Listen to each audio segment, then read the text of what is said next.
అమరావతి. మొదటిది పోలవరం అయిపోయింది. ఇప్పుడు అమరావతి 5 ఏళ్ల విధ్వంసం ఏ రకంగా జరిగింది వైఎస్ఆర్సీపీ పాలనలో అన్న దాని మీద ఆయన వైట్ పేపర్ రిలీజ్ చేయబోతున్నారట. సహజంగా అంటే అమరావతి కీలకమైంది కదా, రాజధాని అనేది ఒక ముఖ్యమైన అంశం. కాబట్టి రాజధాని ఏ దశలో ఉంది, 3 రాజధానులు అన్నారు, అవేమీ ముందుకు పోయింది లేదు. కాబట్టి ఇవన్నీ అయిన తర్వాత ఇప్పుడు అమరావతిలో ధరల పెరుగుదల, మళ్ళీ అమరావతిలో జీవనం రావడం అన్నది చంద్రబాబు అధికారంలోకి వచ్చాక కీలకంగా ఉన్న అంశం. కాబట్టి దాని మీద పోలవరం ఇచ్చేస్తారు కాబట్టి అమరావతి ఇస్తారు. దీని మీద నేను మొన్న కూడా చూశాను, ఆయన 2 రోజులు సమీక్షలు 2 సార్లు జరిపారు. దీన్ని ఒక 3 భాగాలుగా ఇస్తారని.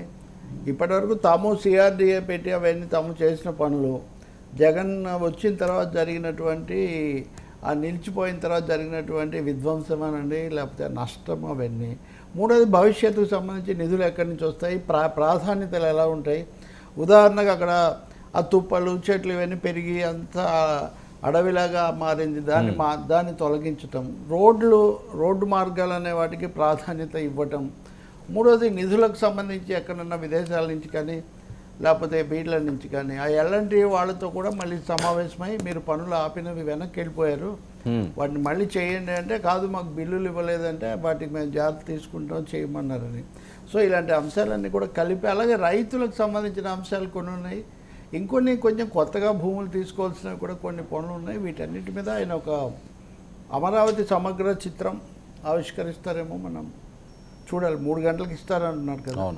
బహుశా ఇది ఇప్పుడు ఇవ్వడంలో ఒక ఔచిత్యం కూడా ఉంది. రేపు ఢిల్లీ వెళ్ళినప్పుడు రాజధానికి సహాయం చేయాలని ఉంది కాబట్టి మీరు దానికి సహాయం చేయండి అని ఇక్కడ ఆ అంశం కూడా ముందుకు తెచ్చే అవకాశం ఉంది.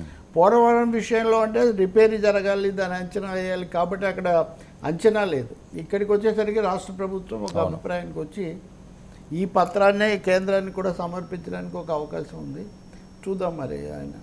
సార్, చంద్రబాబు నాయుడు గారు ఢిల్లీ టూర్లో ఏపీ అభివృద్ధి అనే ఇందులో కీలకమైంది మటుకు 90% పూర్తయిన భవనాలు, 70% పూర్తయినవి కూడా పూర్తి చేయకపోవటం అన్నది ఒక పెద్ద తప్పిదము. అలాగే రోడ్లు వీటన్నిటికి సంబంధించి జగన్ ప్రభుత్వం ఉద్దేశపూర్వకంగానే దీన్ని ఇలా పక్కన పెట్టింది. కొంతమంది అధికారులు కూడా అత్యుత్సాహంతో దీన్ని అలా చేశారు అనే అంశాన్ని ఆయన ఈరోజు ఎస్టాబ్లిష్ చేస్తారని చెప్పి మనం గట్టిగా భావించవచ్చు.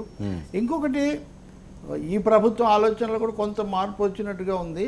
ఆ రాజధాని ప్రాంతం కోర్ క్యాపిటల్ ఏరియాకి సంబంధించి ఆ భూమిని నోటిఫై చేశారు వెంటనే. సో దాని మీద ఫోకస్ పెట్టబోతున్నాము అని. అంటే జనరల్గా అమరావతిని కాకుండా కోర్ క్యాపిటల్ అంటే పాలనా భవనాలు ఇవన్నీ ఉండేదాని మీద చేస్తామని. బహుశా ఈ భవిష్యత్ ప్రణాళిక సంబంధించి ఇచ్చే దాంట్లో ఇవన్నీ స్పష్టత వచ్చే అవకాశం ఉంది. సార్, ఢిల్లీలో సాధించుకోవాల్సిన అంశాలు ఏంటి?